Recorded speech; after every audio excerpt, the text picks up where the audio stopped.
देखिए हर खबर यहीं पर, सब्सक्राइब कीजिए TV9 भारतवर्ष।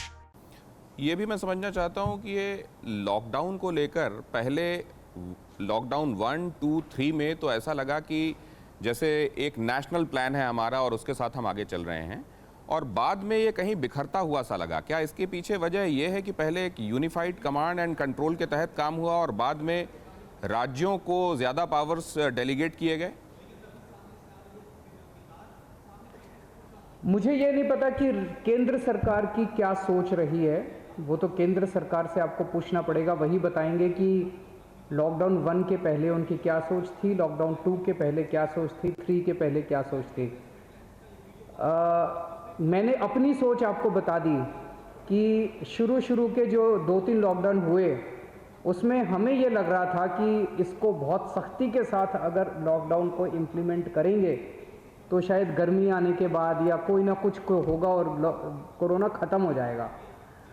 लेकिन अब ऐसा लगता है कि कोरोना ख़त्म होने वाला नहीं है और कोरोना के साथ ही अपने को इकोनॉमी को भी खोलना पड़ेगा और सारी एक्टिविटीज़ को भी करना पड़ेगा और ज़िंदगी भी कोरोना के साथ चलानी पड़ेगी। तो केंद्र सरकार की इस बारे में क्या सोच थी इस बारे में मैं नहीं कह सकता।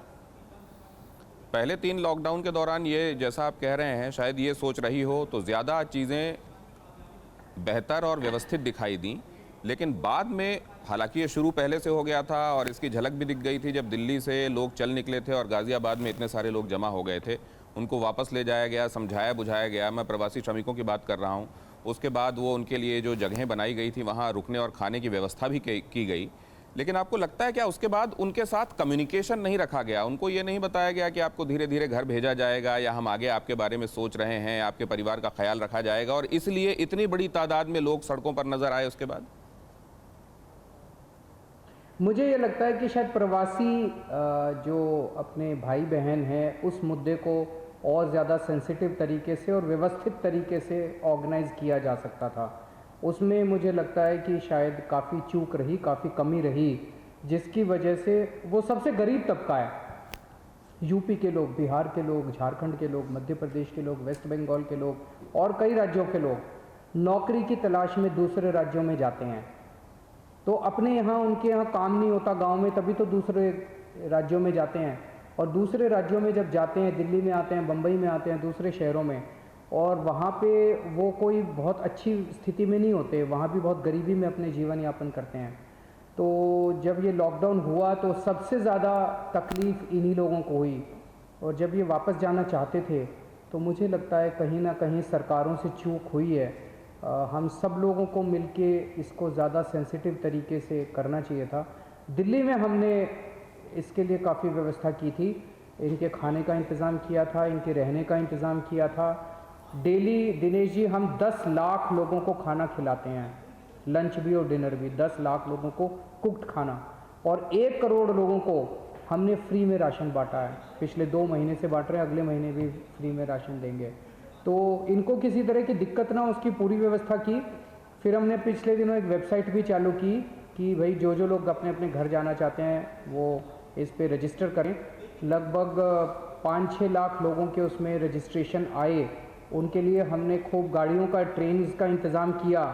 अब आपको ये जान के आश्चर्य होगा कि अब लोग जाना नहीं चाह रहे, जिन लोगों ने रजिस्टर किया था वो भी नहीं जाना चाह रहे। अब जैसे जैसे इकोनॉमी खुल रही है उनको यहीं पे मौके मिल रहे हैं, यहीं पे नौकरियां मिलने लगी हैं, तो अब उन्होंने अपने वापस जाने का प्लान टाल दिया है।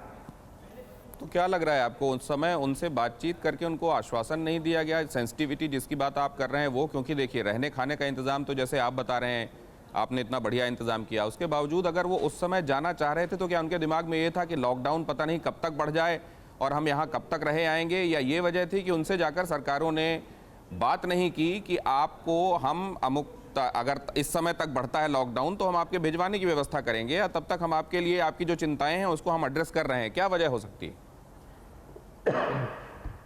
देखिए उस वक्त वो बस घर जाना चाहते थे, ये इमोशनल इशू था।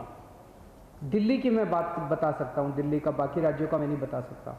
दिल्ली के अंदर हमने उनके लिए शानदार व्यवस्था की थी, और एक दिन एलजी साहब खुद 3-4 सेंटर्स के अंदर गए और उन्होंने उनसे बात की, भाई आप लोग सही हैं, तो उन्होंने कहा जी रहना खाना तो सब सही है, रहने का भी अच्छा इंतज़ाम है, खाने का भी अच्छा इंतजाम, फिर लेकिन हमें घर जाना है, बस हमें घर जाना है। तो सबको घर जाना था। उस वक्त अगर जैसे अभी ट्रेन्स का इंतज़ाम कर दिया, अगर ये 10 दिन पहले, 20 दिन पहले, 25 दिन पहले अगर हम ट्रेन्स का इंतज़ाम उस वक्त कर देते तो शायद वो चले जाते और फिर वापस आ जाते, क्योंकि वापस तो आएंगे सब लोग, नौकरी तो शहरों में मिलेगी। तो एक बार जो उनका जो इतना ज़्यादा उनके मन में था कि मुझे तो वापस जाना है, और जब सरकारों ने व्यवस्था नहीं की तो वो खुद ही चल दिए सड़क के ऊपर, कई 100 किलोमीटर पैदल चल दिए, जिसकी वजह से इतनी भयावह स्थिति पैदा हो गई। तो मुझे लगता है कि वो उस वक्त इसमें इंटरेस्टेड नहीं थे कि खाने का इंतज़ाम किया कि रहने का इंतज़ाम, वो बस जाना चाहते थे। उसका इंतज़ाम हम शायद 15-20 दिन पहले कर सकते थे। परवाह देश की, सोमवार से शुक्रवार रात 10 बजे TV9 भारतवर्ष पर।